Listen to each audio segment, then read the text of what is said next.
আরে ওমর খালিদ মোহাম্মদের সৈনিকেরা জালিমাই হীরক রাজার তখ্ত তাউস করে গোড়া।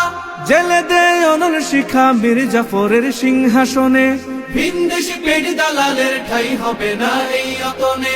তুলো রে আওয়াজ তুলো লা ইলাহা ইল্লাল্লাহ।